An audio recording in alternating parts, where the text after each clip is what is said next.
Yo,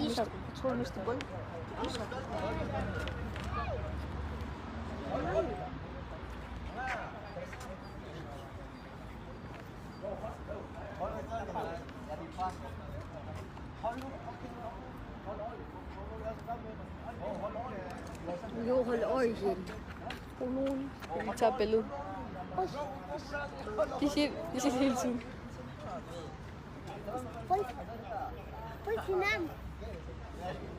Film them.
Terus semangat untuk seluruh bangsa Aceh. Selamat siang untuk kawan-kawan Papua dan Maluku. Saya mewakili daripada Presidium Front Pembebasan Nasional Aceh Sumatera juga kawan-kawan lain dari Aceh.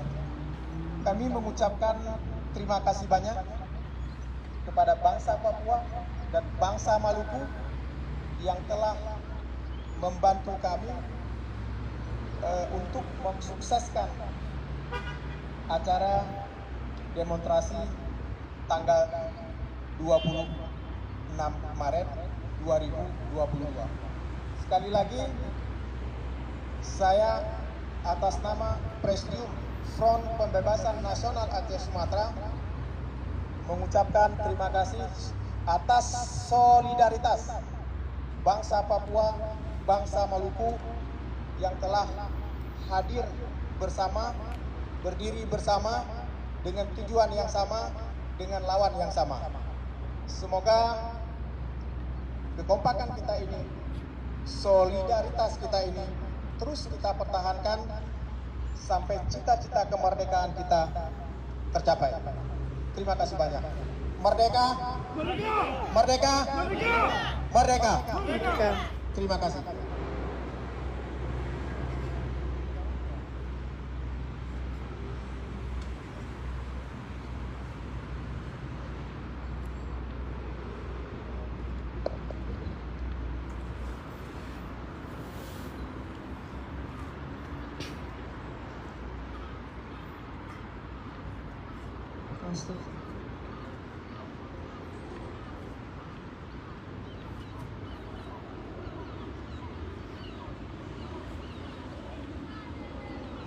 Aceh merdeka!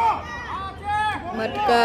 Aceh Merdeka! Papua Merdeka! Papua Merdeka! Papua Merdeka! Maluku Merdeka! Maluku Merdeka! Maluku Merdeka! His Excellency, President of the International Criminal Court.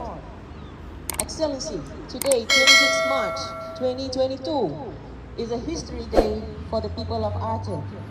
Aceh's diaspora in Scandinavia and together with the peoples of West Papua and South Moluccas have gathered here in the city of peace, The Hague, to commemorate the 149th anniversary of the Dutch Declaration of War against the sovereign independent state of Aceh. That was 26 March 1873.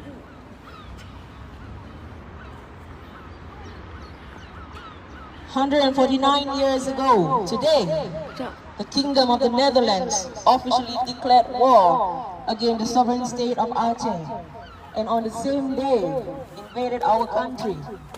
The war lasted almost a century, as Harper's Magazine had called 100-year War of Today, one of the bloodiest and the longest colonial war in human history.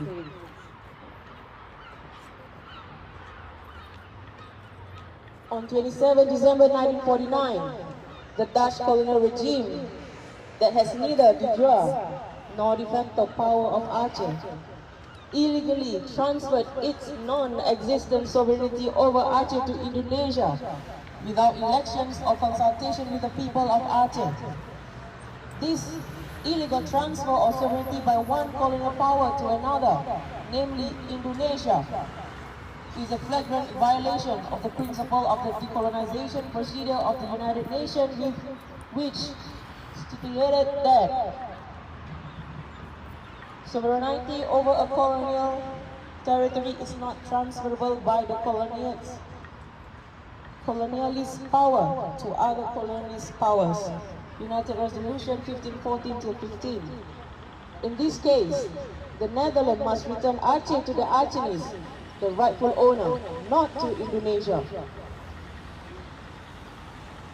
On the basis of the above-mentioned illegal annexation of Aceh to Indonesia, Aceh Sumatra National Liberation Front, ASLNF, was then established in 1976, and the Redeclaration of Independent Aceh was issued on 4th December in the same year. The re-establishment of Aceh as the successor state of the history state of Aceh is in line with a number of UN resolutions. Among others are the resolution 1514-15 and 26-21-25, etc. Violation of human rights, the crime of genocide, crime against humanity, war crimes. For almost 3 decades, Aceh had become a killing field for the Indonesian armed forces, ABRI. Between 1989 to 1998, Aceh was then declared as a military operational area, DOM, and ruled by the Reign of Terror. The atrocities perpetrated through these years have no equal in the history of Aceh fighting against any colonial powers in the past. Crimes against humanity, such as arbitrary arrest, extrajudicial killings, and disappearance of thousands of civilians had become commonplace. An estimation of over 30,000 civilians lost their lives in military custody, in hidden mass graves, or in secret concentration camps. After a nearly decade of brutalities, DOM was lifted in 1999 in another military operation, Operasi Wibawa 99, a joint military police operation soon introduced. Throughout this year, a series of massacres have been taking place in Aceh. Kandang massacre in North Aceh, 3rd January, Idi Chut massacre in East Aceh, 3rd February, Dewantara massacre at Simpang KKR, North Aceh, 3rd May, Butung Atu Massacre. 23rd July, and many other mass unlawful killings that had cost over 1,000 Acehnese lives in one single year.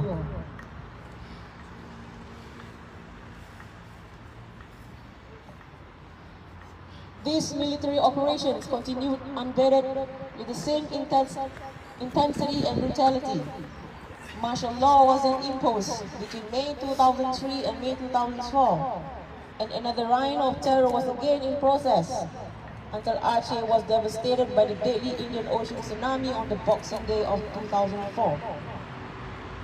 This natural disaster, coupled with a prolonged war, had brought the Republic of Indonesia and Free Aceh movement down, signed a peace deal known as Memorandum of Understanding (MOU) in Helsinki, Finland, on 15 August 2005. In conclusion, 22 years after the 1999 massacres, not a single perpetrator of this flagrant violation of human rights against innocent Acehnese has been brought to justice, signaling that such violations are allowed to be violated in Aceh with impunity. Almost 17 years after Helsinki Accord signed, nothing has changed with regard to protecting of human rights and resolving the past abuses. The Regional House of Representatives enacted a bylaw with regard to Trust and Reconciliation Commission (TRC) on 31st December 2013. But Human Rights Watch stated that violations in Aceh were too serious to be addressed only by the Truth Commission, which cannot impose criminal penalties. States have an obligation under international law to prosecute serious abuses of human rights and war crimes. Amnesty International, in one of its extensive report on Aceh, Time to Face the Past, April 2013, reminded us by saying, the conflict remains an open wound.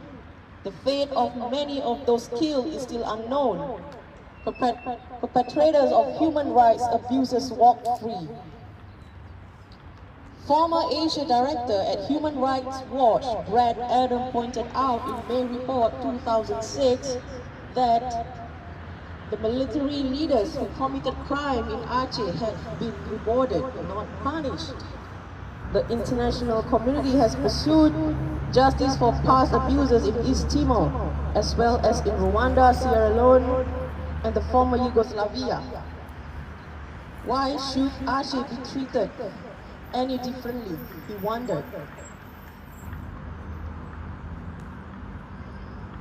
It is obvious that the abuses perpetrated by the security forces during the conflict fall into the category of genocides, war crimes, and crimes against humanity. They are considered as serious violations committed as part of a large-scale attack against a civilian population and listed in the Rome Statute, such as murder, rape, imprisonment, enforced disappearance, torture, etc.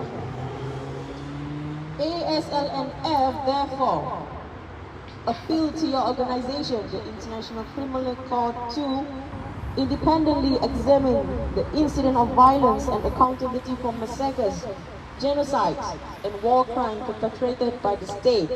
In this case, the security forces of Indonesia act in accordance with their mandates, meaning that it is incumbent for your organization to react when states such as Indonesia are obviously unable or unwilling to prosecute the perpetrators of all these crimes against Acehnese civilians.